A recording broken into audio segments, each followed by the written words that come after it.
투표자 숫자 검증은 가장 기본적이고 필수적인 증거이다. 대통령은 비상계엄 선포 이유 중 하나로 선거관리 시스템의 부실 관리를 들었다.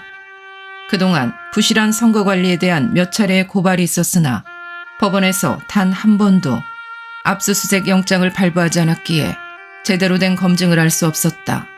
따라서 선거의 부실 관리에 대한 검증 역시 비상계엄 선포의 정당성을 판단함에 있어 반드시 필요한 절차라고 할 것이다.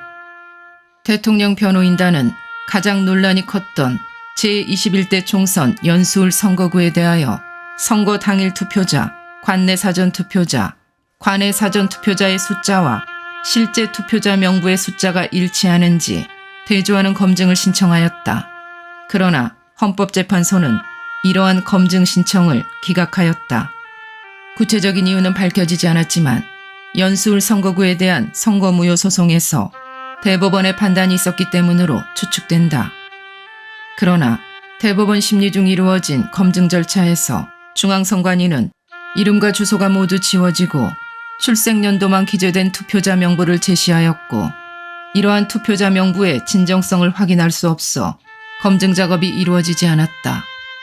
대법원은 중앙선관위의 신뢰할 수 없는 투표자 명부 제시에 대해서는 어떠한 지적도 하지 않고 그대로 소송을 종료하였다. 상식적으로 이해할 수 없는 절차가 대법원에서 행해졌던 것이고 이러한 사실들이 계속 누적되며 선거의 부실 관리에 대한 의혹이 더욱 커졌던 것이다. 중앙선관위가 발표한 투표자 숫자와 투표자 명부를 기준으로 한 실제 투표자의 숫자가 일치하는지를 비교하는 간단한 작업으로 선거의 부실 관리에 대한 의혹은 해소될 수 있다. 그러나 지금까지 이러한 간단한 검증조차 이루어지지 않았고 대통령은 이에 대한 문제의식을 갖게 된 것이다. 헌법재판소가 선거의 부실 관리 의혹을 해소할 수 있는 기본적인 검증조차 허락하지 않는 것은 선거의 부실 관리를 음모론으로 치부하거나 의도적으로 심리하지 않겠다고 하는 예단을 보인 것과 다르지 않다.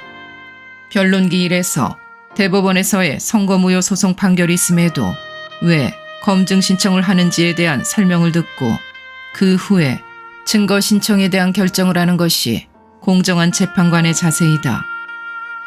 대통령 변호인단은 문제가 된 제21대 총선에서의 투표자 숫자 검증 외에 제22대 총선에서의 투표자 숫자 검증까지 포함하여 투표자 숫자 검증을 재신청하였다. 헌법재판소는 예단에 사로잡히지 말고 검증 신청을 즉각 인용하여 방어권이 보장된 공정한 심리의 원칙을 준수하라.